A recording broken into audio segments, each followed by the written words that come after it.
Mon métier, pas mon premier métier, mais mon métier vraiment, c'est d'être un vigneron. Parce que j'y suis né, je suis né au milieu des vignes et j'ai eu cette passion depuis tout petit, accompagner mon père, ma mère, à la fois dans les vignes, à la fois dans les chais. Donc ma passion, je suis vigneron. Je me revendique en tant que vigneron. D'ailleurs, ce qu'il y a sur l'étiquette, ce qu'on retrouve sur l'étiquette, ce sécateur, qui est un peu ma signature, ce sécateur, il m'a été offert par mon père quand j'avais 7 ans. Alors, certains des enfants, pour leurs anniversaires à 7 ans, ils ont des jeux électriques ou ils ont d'autres jeux. Moi, j'ai eu un sécateur. Il fallait que j'aille apprendre à tailler dans les vignes. Donc, c'est ma vie. C'est un métier formidable, le métier de vigneron, le métier de, je dirais, de faiseur de vin. C'est un joli nom d'ailleurs, faiseur de vin. C'est un beau nom, une belle expression, et c'est vrai qu'on y passe beaucoup de temps. C'est d'ailleurs pour moi personnellement et pour ma famille peut-être une petite difficulté dans ce métier, c'est qu'il n'y a pas de séparation entre son métier, sa passion, son métier passionnel et puis sa vie privée. Le faiseur de vin, c'est quelqu'un qui ne travaille pas pour soi, c'est pas une démarche égoïste. Bien sûr, c'est une démarche de partage. Pourquoi je fais du vin? Je fais du vin pour les autres, bien sûr pour moi parce que c'est ma passion, mais d'abord pour ma famille, pour mes amis, pour les consommateurs du monde entier. J'ai un vrai grand bonheur à me dire je fais du vin pour eux, de me dire que mes vins, et je reçois des mails du monde entier pour me dire cette bouteille elle a été ouverte au cours d'un anniversaire, au cours d'une fête de famille, quand j'ai rencontré ma future épouse. On a une propriété qu'on aime beaucoup qui s'appelle la Fleur de Boire à la Lande de Pomerol, qui est une propriété que j'ai achetée il y a un peu plus de 20 ans. Et on est situé à 3 km de la Fleur de Boire, dans une petite commune qui s'appelle les Artigues de Lussac. Donc c'est à 7-8 km de Saint-Émilion.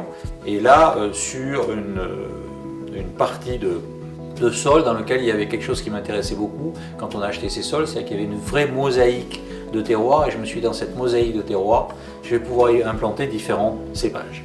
Bien sûr, des cépages bordelais, puisque dans les rouges, on a des merlots, des cabernets francs, des cabernets sauvignons, mais aussi des blancs, bordelais, des sémillons, des sauvignons. Mais pour aller beaucoup plus loin, parce que j'adore la Bourgogne, j'y ai grandi aussi après mes études, où j'y ai travaillé, voyagé, j'adore cette région, et bien pourquoi pas le pinot noir. Et on en fait un tout petit peu, et on réussit, je crois, pas mal, avec des vins qui ont beaucoup de précision, de fraîcheur, d'appétence, de buvabilité. Et puis dans les blancs, le chardonnay, parce que le chardonnay est un cépage extraordinaire qui se connaît dans le monde entier, mais c'est pas pour rien. Alors je ne prétends pas avoir copié la Bourgogne, mais j'ai essayé de m'en inspirer pour essayer de faire des vins de fraîcheur, des vins encore une fois d'appétence, que l'on me considère, moi, dans le monde, comme étant une valeur sûre pour accompagner les gens et pour se dire qu'il a mis au service de ce produit son savoir-faire, son histoire, le fait qu'il est allé dans les vignes et qu'il est dans les vignes et qu'il est dans les chais, et c'est une réalité, c'est-à-dire je n'ai pas des équipes en disant on fait ça, hein.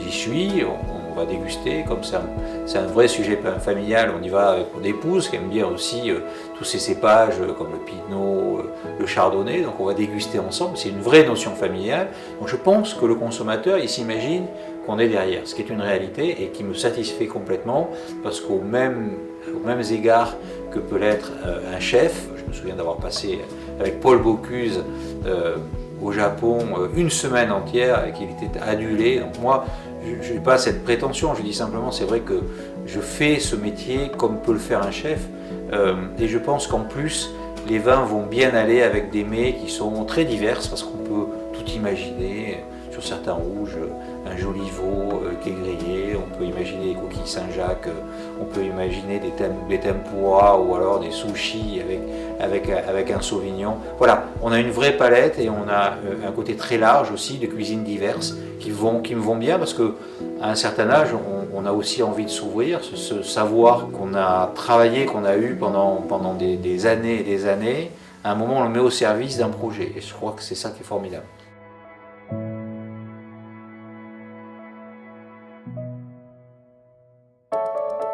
avoir des rêves dans la vie, c'est formidable. Moi j'en ai eu plein en me disant que j'allais faire un jour dont j'ai lu un vin le plus exceptionnel possible. Bon, j'y suis à peu près arrivé, je pense, mais après quand j'ai décidé de faire la fleur de boire, c'était aussi un rêve en me disant je peux faire quelque chose d'autre, à un autre niveau, sur un rouge. Puis à un moment j'ai un autre rêve en me disant tiens, pourquoi je ne ferais pas un Sauvignon, un Chardonnay, un Pinot Noir, un Cabernet Franc pur, qui est un cépage formidable. Pourquoi je ne donnerais pas envie, ou je ne donnerais pas à un consommateur la possibilité de déguster le cépage. Qu'est-ce que c'est que le cépage? C'est formidable. C'est des arômes qu'on ne retrouve pas. On parle beaucoup d'assemblage, à part bien sûr le Pinot ou le Chardonnay, mais à Bordeaux on parle beaucoup d'assemblage.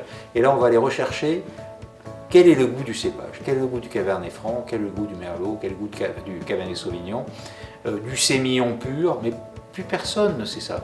Et moi j'avais envie d'aller explorer cette partie-là comme un auteur qui a écrit, on parlait d'un cuisinier, mais ça pourrait être aussi quelqu'un qui a écrit un livre et qui à un moment, quand il a écrit son tome 1, son tome 2, son tome 3, il se dit c'est pas mal, maintenant je vais peut-être écrire autre chose que cette histoire-là, je vais essayer d'écrire une nouvelle histoire.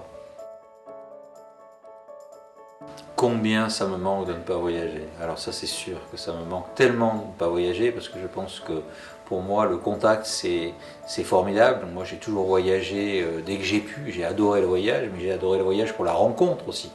Et quand je parlais de mes expériences en Bourgogne, je rencontrais des vignerons, je travaillais avec eux, des vignerons bourguignons, j'ai été dans le Rhône, ces rencontres, c'est extraordinaire. Donc être privé de ces rencontres, je ne peux pas dire aujourd'hui que ça ne me manque pas, ça me manque cruellement. C'est un déchirement de ne pas voyager, mais je ne peux pas voyager. Donc je n'ai pas d'autre solution aujourd'hui que de vous parler, vous consommateurs dans le monde entier, qu'au travers d'une caméra, et de vous dire que dès que je pourrai, j'aimerais tellement voyager pour pouvoir partager de façon plus réelle et non virtuelle. Mais on sait aussi que la technologie, ça nous permet de se parler, et ça c'est quand même formidable. Donc je dirais bien sûr, grand bonheur de pouvoir le faire, de pouvoir s'exprimer, de pouvoir dire des choses, et puis d'un autre côté, une forme de frustration de ne pas voyager. Ça c'est peut-être ce qui me manque le plus aujourd'hui.